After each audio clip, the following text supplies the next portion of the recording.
بسم اللہ الرحمن الرحیم۔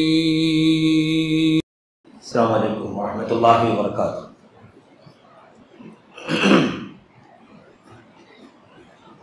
الحمد للہ نحمده ونستعینه ونستغفره ونعوذ باللہ من شرور انفسنا وسیئات اعمالنا من يهده الله فلا مضل له ومن يضلل فلا هادي له واشهد ان لا اله الا الله وحده لا شريك له واشهد ان محمدا عبده ورسوله اما بعد فان خير الحديث كتاب الله وخير الهدي هدي محمد صلى الله عليه وسلم وشر الامور محدثاتها وكل محدثة بدعة وكل بدعة ضلالة وكل ضلالة في النار۔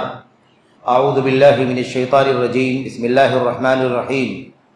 والسابقون الاولون من المہاجرین والانصار والذین اتبعوهم بإحسان رضی اللہ عنہم ورضوا عنہ الى آخر الآیہ۔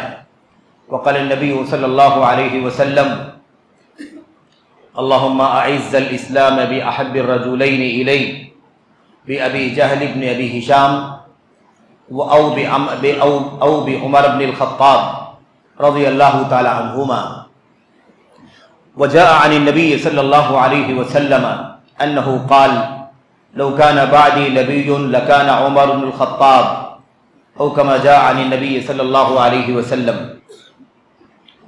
برادران اسلام، دینی اور ملی بھائیوں، نوجوان دوستوں، احباب اور بزرگوں، قابل احترام ماں اور بہنوں، خصوصیت کے ساتھ جماعت المسلمین محصلہ اور اس کی یہ عظیم الشان جامع مسجد اور اس کے منتظمین، اراکین، قابل احترام علماء، فضلاء، دعات، مبلغین، آپ تمام حاضرین، آج کی اس شب میں تھوڑی دیر جو آپ کے سامنے گفتگو کرنا ہے وہ خلیفہ راشد عمر بن خطاب رضی اللہ تعالیٰ عنہ کی سیرت سے متعلق چند باتوں سے متعلق، سیرت کے کچھ گوشے، کچھ پہلو آپ کے سامنے ذکر کرنا ہے، ورنہ آپ اچھی طرح سے جانتے ہیں کہ عمر بن خطاب رضی اللہ تعالیٰ عنہ کی سیرت کو کسی گھنٹے دو گھنٹے میں کسی صورت میں سمیٹا نہیں جا سکتا، اس کے عناوین کو، اس کے گوشوں کا نام نہیں لیا جا سکتا، جلدوں میں کتابیں لکھی گئی ہوں جس عظیم الشان شخصیت کے بارے میں، بھلا اس شخصیت کے بارے میں گفتگو کرنے والا کوئی کیسے کچھ دیر میں گفتگو کرنے پر قادر ہو سکتا ہے۔ تو چند گوشوں کا صرف اور صرف تذکرہ اور اس کی طرف اشارہ کرنا ہے۔ مقصد اس کا یہ ہے کہ ہم اور آپ عمر بن خطاب رضی اللہ تعالیٰ عنہ کی سیرت سے سبق حاصل کریں۔ حضرت عمر بن خطاب رضی اللہ تعالیٰ عنہ امت کے سلف ہیں، سلف صالحین کی فہرست میں دوسری سب سے بڑی شخصیت ہے۔ حضرات صحابہ کرام کی فہرست میں سب سے اونچا مقام عمر بن خطاب رضی اللہ تعالیٰ عنہ سے بھی پہلے ابو بکر صدیق رضی اللہ تعالیٰ عنہ کا ہے، اور ان کے بعد یہ دوسرا نام ہے۔ اسلام کی دوسری سب سے بڑی شخصیت امت محمد صلی اللہ علیہ وسلم کی اور ساری امتوں کے انبیاء اور رسول علیہم السلام جو دنیا میں آئے، ان تمام رسولوں کے بعد پوری انسانیت میں سب سے اونچا دوسرا مقام رکھنے والی شخصیت عمر بن خطاب رضی اللہ تعالیٰ عنہ کی ہے۔ عمر بن خطاب رضی اللہ تعالیٰ عنہ کا تذکرہ، آپ کی سیرت کے گوشے جو چند آپ کے سامنے پیش کرنے ہیں، اس کا مقصد یہ ہے کہ ہم اور آپ عمر بن خطاب رضی اللہ تعالیٰ عنہ کی سیرت کے ان گوشوں کو سنیں، اس سے عبرت حاصل کریں، نصیحت حاصل کریں، کس قدر تقویٰ تھا، کس قدر عزم و حوصلہ تھا، کس قدر سچائی تھی، کس قدر زہد تھا، کس قدر اللہ تبارک و تعالیٰ کا خوف تھا، کس قدر اللہ تبارک و تعالیٰ کے خوف سے وہ رونے والے تھے، کس قدر نبی کریم صلی اللہ علیہ وسلم کی سنت کے متلاشی سے تھے، شیدائی تھے، کس طرح سے عمر بن خطاب رضی اللہ تعالیٰ عنہ کا علم تھا، کس طرح سے عمر بن خطاب رضی اللہ تعالیٰ عنہ خلافت کے منصب کو ادا کرنے میں